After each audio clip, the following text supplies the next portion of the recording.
Millionaire podcast, Charles Oglesby, also known as Todd Millionaire. Man, we've been filming some crazy, great content, and we got another one loaded up. I've been trying to get this brother on the podcast for a while. I've been following this journey for a while. Got a chance to meet him in person, I want to say a year ago. I think it feels like a year ago. He had a great event that we're going to talk about that event and the inspiration behind that event because I think it's just an amazing concept. Truth Jones, an investor, speaker, author, options trader. You've seen him on EYL. You've seen him on his own platform, blowing that up, making crazy money with options, and he's not even 18 yet. So y'all in for a real treat. Welcome to the show, man. Thank you for having me. Man, so how old are you now? 15. 15, geez. 15 years old and just crushing it. Can you kind of expand on that bio for me? I gave them a little brief version, but can you tell us a little bit of a longer version of who you are? Sure. So my name is Christian the Truth Jones. I'm a 15-year-old CEO, investor, day trader, speaker, author, the founder of the Truth Playmakers Awards, and a co-host of my new podcast and platform, Play by Play Media. Nice. So I always ask people this, but and it's kind of interesting because you're still growing up. And I always ask people, what was life like growing up? But you're still kind of growing up. So it's how do you ask that question? What do you do in a day-to-day in school? I know you play sports and things like that. So for me, mostly on a day-to-day basis, I do have a very tight schedule. So for the most part, I wake up, I go to see what's kind of happening in the market early on, what happened when it closed, everything like that. Then, of course, get ready, go to school. After I get from school, go to practice. Then I come back, and I might trade during school because I work that with my teacher so I can trade and look at the market and everything. Really? Like that. Yeah. They just let you trade? Yeah, I made a deal. We made a deal. I made it work out. So, but they're it's based on hey, if you're getting the grades, doing the work, then we'll give you some leeway type of deal. Yes, sir. That's cool, man. And what sports are you playing? Right now, I'm running track, and I'm getting ready for the football season. Football season. What position? Linebacker and running back. Linebacker and running back. So you must run a pretty fast 40. I don't know. They don't time you guys on that yet? I haven't timed it yet. You're in high school, though, right? Yes, sir. So, is it JV? Yeah, I will be playing JV next year. JV next year, but you played freshman last year. Yes, sir. Nice. What number do you wear? 56. Hopefully, we can get that again. Yeah. How do you incorporate sports? Because you're doing so well in other areas, but you still play sports. I'm it's interesting because a lot of people, what they're playing sports for is I want to become a pro athlete. I want to become these things. And maybe you do have those aspirations, but what's your motivation to still stay active in those things, even though you're having success in other areas? It is actually that the motivation is to become a pro specifically at football, so playing in the NFL. And that's always been my dream since I was really young. Yeah. And that's really my passion is football and playing football and just sports overall. So that's my main goal with that. But I'm also branching out and helping me with my business because, of course, as we know in the Black community, the biggest influences besides entertainers are athletes. Right. So I'm reaching out to, of course, all my athletes, all the peers, the people who are going to be up next, playing at that high level, even if it's not the people I know immediately right now, getting into the spaces, meeting new people and connecting and really just teaching them how to begin to manage their money and learn how to begin investing, changing their mindset and change the things as we begin to head into college and into our adult lives. So yeah. So how did you get into investing? Well, it was actually from seeing a video of a 14-year-old kid out of Chicago. I think I've seen that video. Yep. I thought that was you, man. I've seen that video. No, that wasn't me. I have my own, but that wasn't me. Yeah.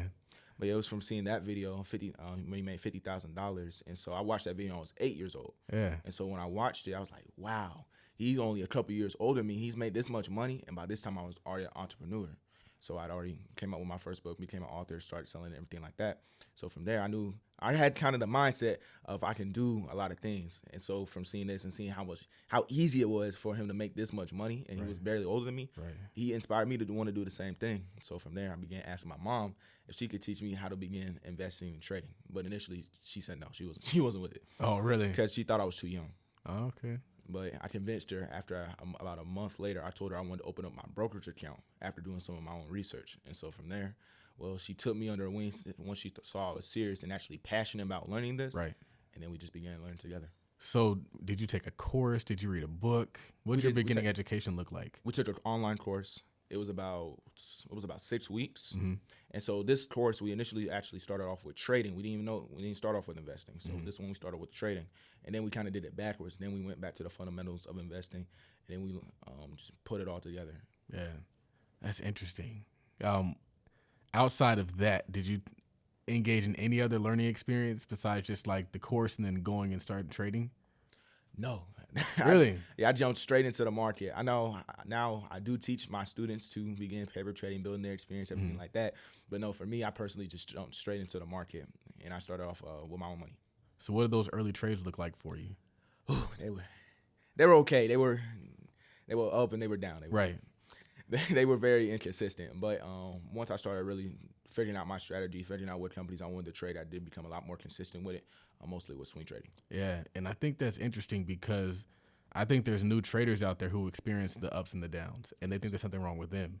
When really you're just kind of learning your system and you're figuring out what not to do. So then you can get back in the lab and you can polish that up and you can refine it, and then you start to have less down days 100%. and more up days. As you were taking those losses or those down days, what did you do to kind of sharpen the sword?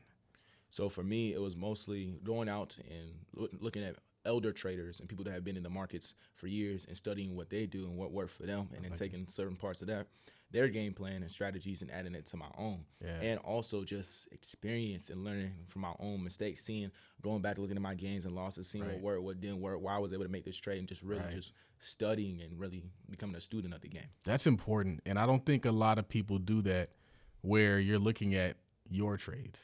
100%. There's a lot of information in your trades, especially if it's, even a good trade. I like looking at my good trades. Oh, yeah. Because sometimes a bad trade, you could have done everything right and it could still go against you. Mm-hmm. But usually like the good trade, it's like, okay, I looked at this, it made sense, boom. Can I create that into a system and then repeat it over and over again? So then you have a trading system as opposed to just like waiting for somebody to tell you buy this here. And so I think that's interesting. How long were you doing the ups and downs and getting in the lab before you started to be confident in your trading? I say it took me about 3 to 4 months. That's it? Yeah. That's quick, man. It took me about 3 to 4 months, and then I was like, look, bro, you can't be doing this. You can't be fluctuating this month. Mm-hmm. So for a minute, I just took a break from trading. It took about a month off. I just took a complete break from it. Went back to my mom. We looked at everything, studied other traders, like I said, studied different strategies. But then we just came back. We was like, it would make more sense. Just look at my own and see where I made mistakes. It's the same thing when you play football. Like you look at the film. Yeah, so it's just the same thing. So I just took those principles and applied it to trading. Mm-hmm. Looked at my film for my trade, seeing what was working, seeing what didn't work, what strategy worked best for me. It's like, oh, I can't use this strategy for this. This doesn't work for me, but I use this one. I'm making consistent money. So from there, I just got back into it. Started off with lower level trades, then put much into it, and then once I started getting consistent with there, I started putting bigger contracts and everything like that. I think that's important to start off with lower level. Because the stock market is a stock market is a stock market. And if you can learn how to make a successful trade with $100 over and over and over again, then you can start going larger. 100%. And sometimes people just want to hop out there and they just want to start with the larger money and they limit their at-bats. Because if you have $1,000 and you put that $1,000 into one trade, you only get one trade. But if you put the $1,000 into 10 trades, now you get 10 trades, you got 10 at-bats, you get 10 attempts to get better. 100%. I think that's interesting. So you're a young kid. How are you getting the money to fund your trading account? So I actually got the money from my book. My first book called The Win Within. I wrote that about a year earlier. Yeah. It's about faith, family, and football. Yeah. And so at this time, I had already been selling my book and just selling it, not necessarily door to door, doing schools, all that type of stuff. Since I was still playing football, I would just go to the football games after I was done playing. Go to each person. Hi, my name is Christian Truth Jones. My book Win Within. Would you like to purchase it? Yeah. And just do that basically 1,000 times for multiple days and weeks, and it ended up making $5,000 in less than 90 days. And so I just took that money and put it into the market. It's like, oh, I funded it. Man, that's cool. What was the inspiration for entrepreneurship? Because you started so young. In entrepreneurship, some people don't even know what it is. Like they think it's just jobs or nothing. But you knew what it was and you started taking steps towards engaging in it. How did you even come to like that knowledge? I didn't actually want to become an entrepreneur. Really? Like most people, I didn't know what it was. Yeah. Especially around that age, I didn't know what it was. I didn't even want to become an author. I just wanted to get my book done. So the whole story is, I'm at school. I'm in like second grade. So I remember I did my school. Second grade. Yeah, I was in second grade. I remember this day. I think it was a Thursday. And I remember I was finished my work early and I was just writing. At this time, I was getting bullied by my teammates on the football field at practice and stuff like that. So I was just writing, and just decided to journal. I don't know why. I was just writing down all my thoughts. And when I got home that day, I told my mom I wrote a book. And I saw, she asked me if I wanted to get it published because my mom, she's been an entrepreneur for years. So Oh, really? yeah, she was like, oh. Well, that makes sense. It runs in the family. 100%. Yeah. But yeah, she asked me if I wanted to get it published. I didn't know what that meant, but I saw it on books I read before, so I just said yes. And we went through the whole publishing process. That took about 3 to 4 months. We did self-publishing and Final Illustrated and everything like that. Then once we had the final product, then I had figured out, she told me I had to actually sell it. Yeah. I thought I was just going to get the book published and I'm just going to make money. Yeah. But when she told me I had to actually sell it and learn how to begin to sell people, how to sell to people and get over the fear of selling, that's one of the biggest things. Selling to people, yeah. But after I got over that, it became easy. Yeah, and I was going to ask you, because that process of going to all those people after the football game and asking them to buy your book is not easy. Oh, no. But I'm sure you learned some things through that process. What did you learn? I learned to be able to accept no. That no is not the necessarily final answer. It might be no today. It might not be no tomorrow. You never know. Right. And so being able to be comfortable with being told no, and that you're not going to be able to sell everybody no matter if you have the greatest product in the world. Right. And also consistency. You have to be very, very consistent. No matter how many no's you get, you're going to get a yes eventually. You can ask 100 people and be that last 100 person you finally get a yes out of, and you make it sell. And then from there, you'll know, well, the potential is just unlimited. So you just keep being consistent with it, and you'll start to find your process and find your rhythm and see what works for you. That is true. Once you learn how to make a sale, you can make as many sales as you want. 100%. I've always wanted to ask you this question. Where did the name Truth come from? So initially, it was supposed to be my birth name. Okay. That was supposed to be my real first name. But then my mom, that was my dad who thought of that. But then my mom, she wasn't going for that one. So the name actually circled back around years later after we kind of just looked up some things that we could title. And we were just brainstorming, basically. Mm-hmm. And so we kind of thought up with the name Truth. And so for me, I decided to add a different meaning to it. Because, truth, typically, you're telling the truth. You're not lying to somebody. Well, I decided I was going to use it for strength and courage.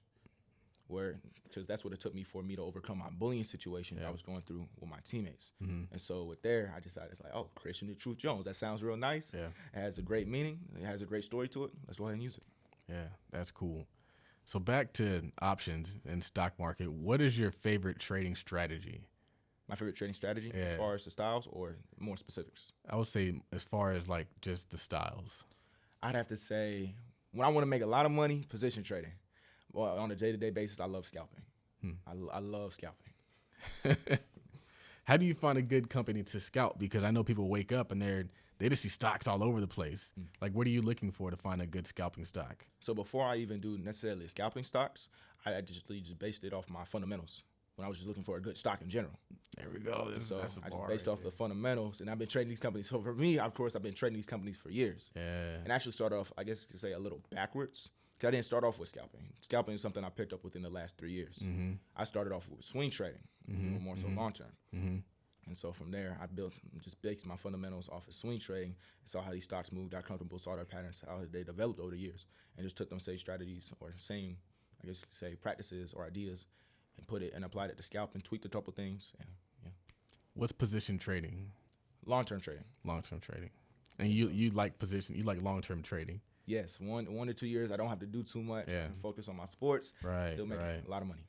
And so you said you look at the fundamentals. So are you purely fundamentals, or do you apply some technicals, or are you one of those guys who's just technicals only? I do both. Yeah. Fundamentals and technicals. I started off with the fundamentals. That's where my basis came from. Mm-hmm. And I added technicals later on. Okay. And when you're looking at technicals, are you looking at do you use a similar set of indicators for each chart, or do you kind of vary based on what you're looking at? I do use the same indicators. And what are those indicators? The 20 moving average and the 200 moving average. I don't like to use a lot of them. Really? I like moving averages. But so you're not looking at the RSI, the MACD, Bollinger Bands, none of that stuff? I do use the Bollinger Bands, but that's more so for the swing trading. Right. And the RSI, I don't use as much. That's more my mom. She loves the technical stuff. But me, I like to stick to the fundamentals. Do you think that sometimes those indicators aren't as reliable? Yes. It depends on the current situation. Yeah. Because you can't use those indicators the same way you're using it in a stable market than when you're using it in 2020 or even now. Like you can't. Right. If the market's perverted, then it's kind of inaccurate information. 100%. Man, that is so true. And I've seen instances where like indicators will fail you. And if you're relying on the indicators, you're going to struggle. But moving averages, I love me some moving averages. Moving averages are always, for the most part, consistent. Are you using exponential or just the simple moving average? I just use a simple. Simple moving average. And why those two? Yeah, honestly, it was from a mentor of me. He taught me how to use them. Yeah. And so he taught me how to use them and go off the scalping strategy. He had taught me showing based off the candlestick charts and off a 1 minute period. And so I just used his two moving averages, took that strategy, saw on the candlesticks and how he explained it, and just used the two to help me make my trades from there. I think it's cool that you go to successful traders and mirror their strategy, because I think that sometimes people will just kind of try to create their own strategy. And why'd you laugh at that?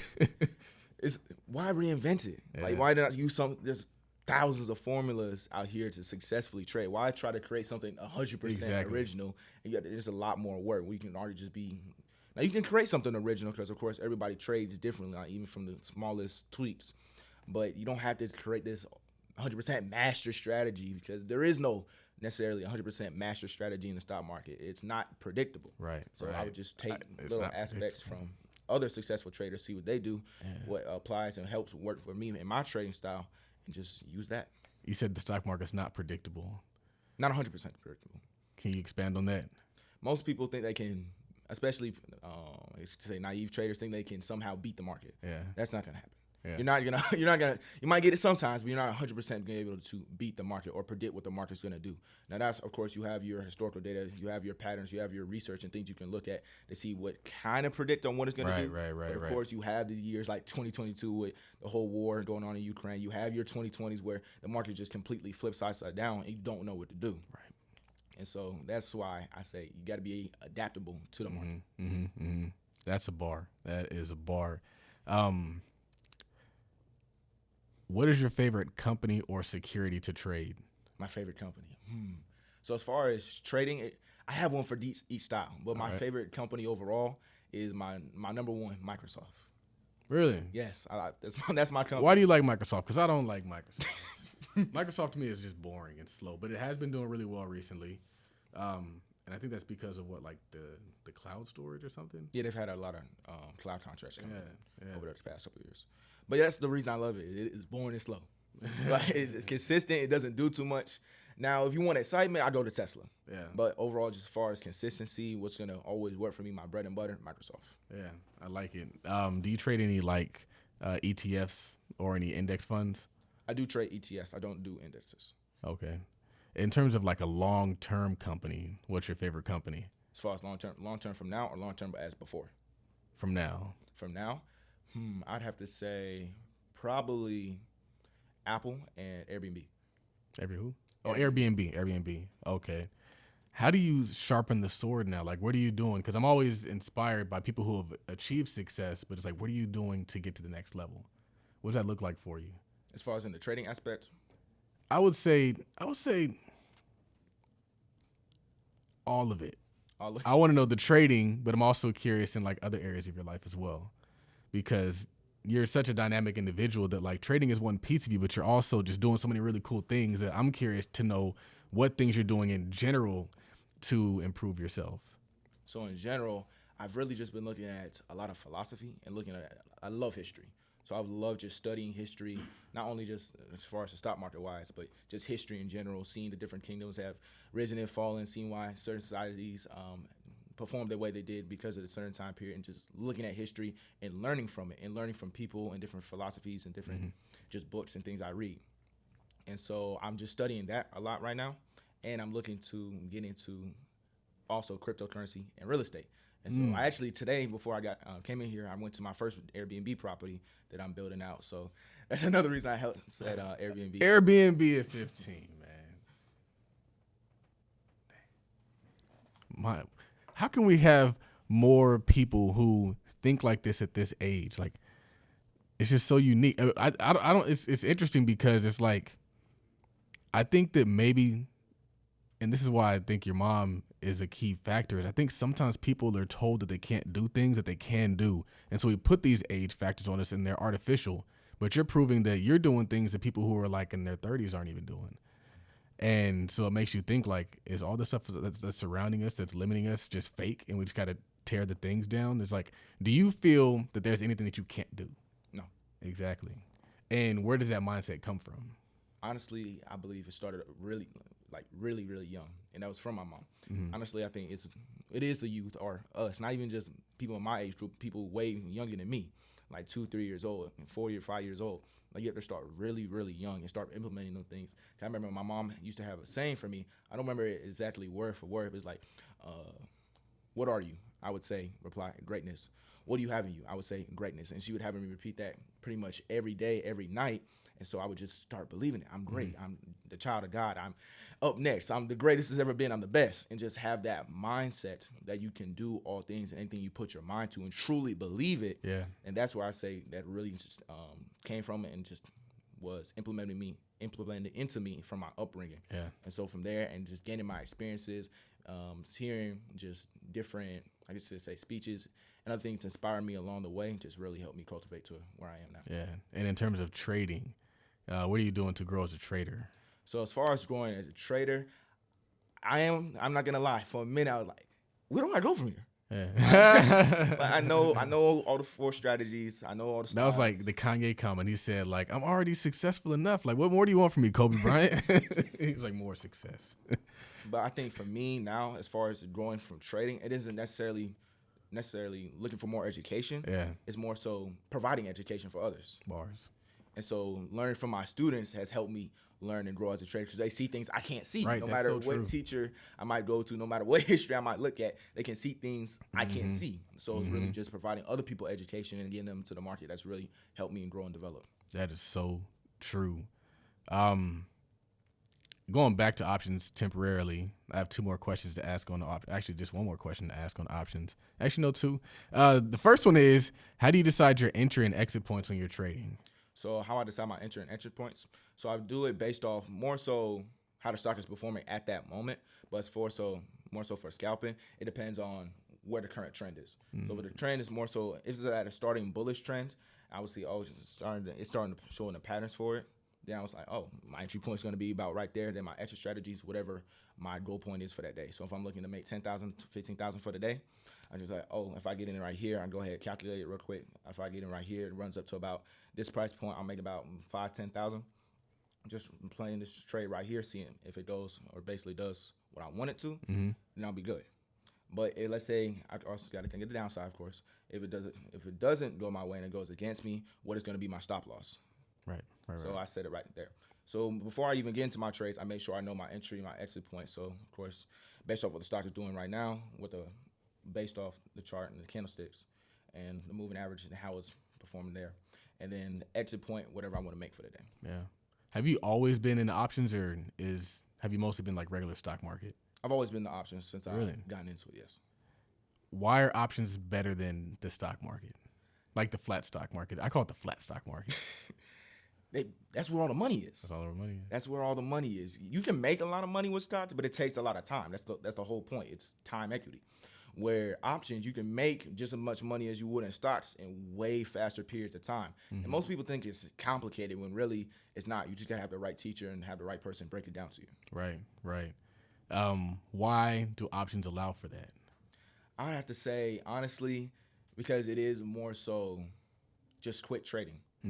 And the way you can trade where stocks and the way the price points and everything are set up. Because, you have the asking prices and the variety and a huge variety of that. Where stocks is a little bit different. For the most part, you just got the base price of whatever the stock price is. Yeah. So I think that variety of the asking price and the strike, and it has, and because of the more layers to it, and the more layers to options than just, like you say, flat stocks, that's what allows you to really make the amount of money you can with it. Yeah. What was your most successful trade? I'd have to say my most successful trade, as far as monetary, it was another Tesla. It was a Tesla trade that I did. I think it was about December of 2021. It was a Tesla trade I did. I made about it's 105,000 from that one. But my most successful trade, as far as my just own personal achievement, the one it's like my shining moment, was a Tesla trade back in 2020, where I made $78,000 off one contract. And so that one, like, wow. Yeah. Because because of the fact it was just one contract. And so it had only been a couple months. And, you know, back in 2020, because it was so volatile. Yeah. The fact that I was still just able to do that was Tesla was crazy. making a lot of money. Tesla still makes a good money. Oh, yeah. Yeah, even when it fades, it comes back. And so do you have a long-term portfolio as well as your options portfolio, or how have you structured that? Because sometimes if you get to a point where you have so much money, because when you get a good amount of money in the stock market, I tell people this a lot, like you can make options money in a regular portfolio just by having it in the right stuff. 100%. And so it can be easy to kind of fall out of love with options when you have that luxury of just position trading. So do you still do both? Do you combine them both? And how do you stay motivated to be engaged in options if you have the ability to do the position trading? I do have them separated. In different like accounts? Yeah, they're under the same brokerage, but I do have them separated. They're in two different accounts. And as far as how to stay motivated to keep doing options trading, it's really just wanting to improve. I'm a person, I love to improve on everything I do, even if it's just a little things like, and I just want to try different things, try different strategies, see if it works for me, so I can just add layers to my game, add layers to my knowledge. And so it's like, oh, let me try this strategy for the day. It might not work. It might work. We'll see. But if it doesn't work out, cool, I'll go ahead and scratch that, look for another one. When If it does work, add it to it. When you try something new, do you paper it first or do you just go straight live? I paper it. I do paper it. Yeah. I don't go live with it. No, this is so important because there's people who aren't successful who go live when they get a new strategy. And I keep trying to, like, people just, for some reason, they just don't want to paper trade. Nah, I love paper trading. I know, even though I didn't start off with it, I do. Once I really learned how to do it and saw the system and everything, I do use E-Trade for it. I love E-Trade's platform, the way they have everything set up. I love paper trading because it allows you to take all the risks you can't necessarily take with your real money. You don't want to take it with it. It's like, you ain't trying to lose that for real. Right. But with paper trading, no risk. You can just play around with it, build that experience factor. That's why I have all my students start off with it so they can get a real feel for the market. And then once you get that experience, that's the biggest thing when it comes to the market is experience and consistency. You can't build experience without taking losses. Do you want to take losses with the fake money or with the real money? Bars. That is a bar. And I think it's true because you still feel it. People are like, oh, well, if I'm trading paper, it's not going to be the same. But you know what happened. Oh, yeah. You know that didn't work. It's still going to hurt a little bit. You don't got a broke to figure out that you made a mistake. Wow. How many students do you have right now? Over 3,000. Jeez, over 3,000. What is it like to have an impact on that many people? Because it's so interesting. Like when you create a course, people think it's about the money, but a lot of times it's about like the fact that you can go anywhere and somebody's like, you helped me. And like that is so cool to me. So like, what has that experience been like for you? It's been pretty cool. I can't say it's necessarily surreal for me yet. I have even said this to me before. I don't think you really grasp or understand what you're doing, but it's been pretty cool seeing everybody's growth, seeing how everybody's been developing from, especially the people I started off, I actually could say one-on-one or very personal with, and seeing their development from beginner traders not knowing too much to now they're almost with me. Yeah. Like they're making 6 and 7 figures. Dang. And so just seeing that development has been, like I said, it's been pretty cool. It's been pretty fun to go along that journey with them, but I'm just doing what I love to do. Yeah, that's cool. That's cool. So you're working your way through high school. Are you starting to make plans for college? Are you looking at colleges, or what's your goal with that? Do you plan on going to college? I mean, I do plan on going to college. Okay. Do you know where you want to go? Like, you stay local, or you want to go out of state? Out of state. Okay. Playing sports, of course. Yes. Have you identified any target schools? I can't say any out here, but I have identified a couple. All right, that's cool. I didn't know. I was like, I wonder if when you're doing these things, like, is college important? Because sometimes entrepreneurship, people can think that college isn't important. I just tend to think that it's still important, even if you're an entrepreneur. And obviously you think so too. So like, what's your drive to go to college, even though you technically don't need to go to college? So well, for me, it's for the purpose of getting a job at least. So for me, it's mainly two things. Number one, of course, sports. That's the main reason. But the second reason is more so connection and networking, because I believe college is probably the second best networking place you can go to. It's true. Because you're meeting all the people. They might place not be what they're going to be in the next 10 years, but they have a lot of time to develop. We see all the Harvard graduates, to Ivy League graduates, HBCU graduates who are now doing great things. And so I believe going to college and meeting them while they're starting from pretty much ground zero and networking there and just building with them, you never know what partnerships could come from that. Where instead of just in the entrepreneur world, of course, you still meet these people, but by this time, if they're in the rooms, especially at the higher level, they're pretty much already established. I like starting with people from where they pretty much have nothing. Right. True. And what's interesting is there are wealthy kids that go to college. Like wealthy families send their kids to school. Like they send them to the best schools and they pay big money to make them go. So I think that's interesting. And also college is a great place to find a wife. Like you don't want to, that's where you want to find y'all. Just telling you. Because it's not even just about the degree sometimes. It's about being with somebody who you know is committed to something for an extended amount of time. And that's what marriage is. It's a commitment for an extended amount of time. So the Truth Awards, man. What inspired that idea? And can you even tell us about like the Playmaker Awards and what it is and then what inspired the idea? Sure.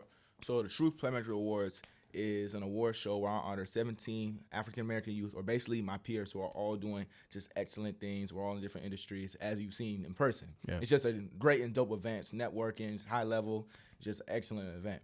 And so what inspired it was really I just had the idea one day, there's no award shows for people my age. Like while we might get honored from time to time for like individual awards, there's nothing just really us, especially for Black. And so I decided, hey, why not be the first? So I wanted to create the first African-American Youth Award Show for our community, for people that were truly doing well in the industries who aren't getting recognized. Right. And so I decided to do that. And so what it is, it's an annual award show that we pretty much do every year. And as you've seen, it's just really a great event. We look to network. We hope to connect all the kids with hopefully a new mentor out in the audience. And it's just an experience. You have to be there. You have to be there. You got to be there. It's very well put together. I mean, the talent and the kids are impressive, and then the entirety of the event is impressive as well. So it was really cool to see it. And then all the people who came out, too, like it was just nothing but like super successful people in the audience, too. So it's like you got success on stage, you got success in the audience. That was cool. We need more of that. How do you find these young kids who are doing such great things? Mainly through word of mouth and social media. I ain't gonna lie. When it comes to social media, that's probably one of the biggest tools for helping me do a lot of what I do. Right. And so you guys are bringing that back this year? We're not gonna do it in full, the whole event this year. Since because of 2020 we got messed up, we decided to do it pretty much the full event every other year. So we're gonna be doing it coming full force next year. Wow. It was okay. Yeah, I was trying to put the timeline together. So you guys did it in 2020, or was that 2021? We did it. First one we did was 2019. We skipped 2020. Then we did it in 2021. We're skipping this year, and then we're doing it the next year. Got it. So it's like every other year. Yes, sir. That's cool. Man, so I guess the only question I have left for you is, what are your plans for like future in terms of business? So in terms of business, I really just expand on diversifying. So I'm trying, besides real estate, I'm trying to get into crypto. Crypto. That's the main thing I'm focusing on right now. You believe in crypto? Yes. What brought you to crypto? My teacher. Okay. Yeah, I had a teacher last year for 8th grade, and she's really heavy into crypto. Yeah. She really explained it and broke it down to me, and really just helped me understand from how we're changing from. And I'm starting to see the changes now that I kind of understand it, or got a somewhat of a grasp of what's happening, how we're changing from more so, I guess you could say, the U.S. dollar system, yen, and just paper currency to a more digital systems, especially as we, I guess, develop more into technology overall. Yeah. And so just seeing all the changes from the way the banks are doing everything, the way people are transferring money, the way these new services are allowing you to pay for different items, and seeing how everything's just transferring over, I see the full picture of the writing on the wall somewhat. So I'm trying to get in early, just like Bitcoin 2013, 2011 time frame. And I'm trying to get my money now, so I'm not behind. Are you trying to trade it or invest in it? Invest in it. I do want to learn how to eventually trade it, but right now I'm focusing on investing into it and specifically doing more so NFTs, especially with my projects now, like the True Playmakers Awards. I want to make that NFT, play-by-play media NFT. My condo NFT. Yeah, that's cool. Wow. Do you guys got any questions for the brother? Yeah. So my question is, you started as an entrepreneur quite young.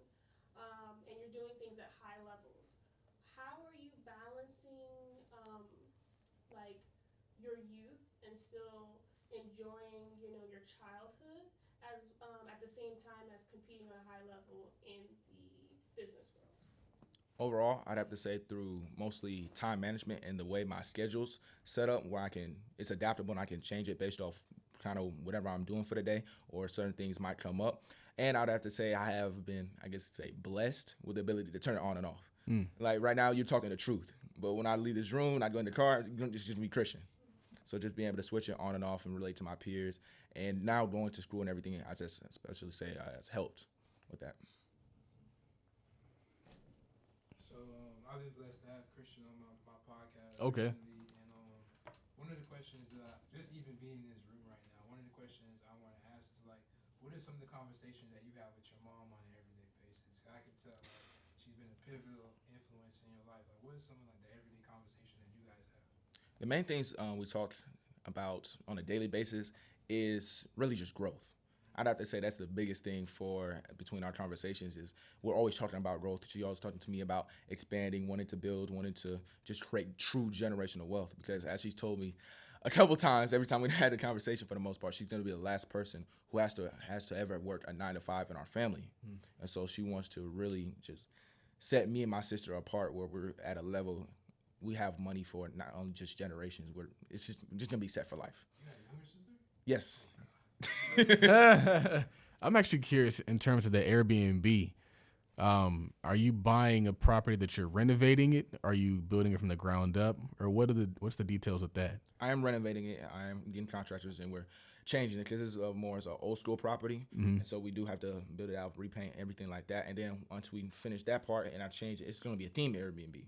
So I took that idea from my mentor, Mr. Zoe. Right.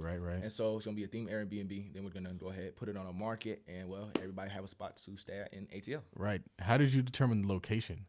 Because I look at Atlanta and it's like, well, where would you want to put an Airbnb? Mostly off convenience and people being able to get around to major areas that pretty much everybody hangs out at. Yeah. And it's also, I guess you say, variety. Whether you're a business professional or you're just an average everyday person who just wants to enjoy and maybe party in Atlanta, you can be able to do that in this spot. Yeah. So it's kind of just in the center of all. And why did you decide to go Airbnb and not like either long-term rental or just flipping it all together? Because we've done that before. Like my family, we've done that before. And also, I see just property and real estate in general more so going to the temporary side of everything instead of more so the rentals and long term and being a landlord and having that hassle where everybody's just get in, get out. And so just trying to change with the times, basically. Yeah, that makes sense. That makes a lot of sense. And the cash flow that you can get on these Airbnbs is enormous. 100%.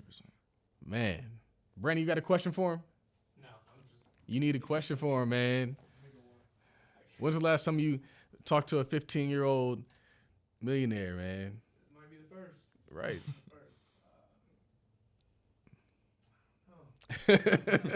All right, man. A great episode. I'm glad we got this to happen, but I'm actually kind of glad that we did it this way instead of like over Zoom. Oh yeah. So the content's gonna come out better. The conversation was better, and yeah, we're all gonna.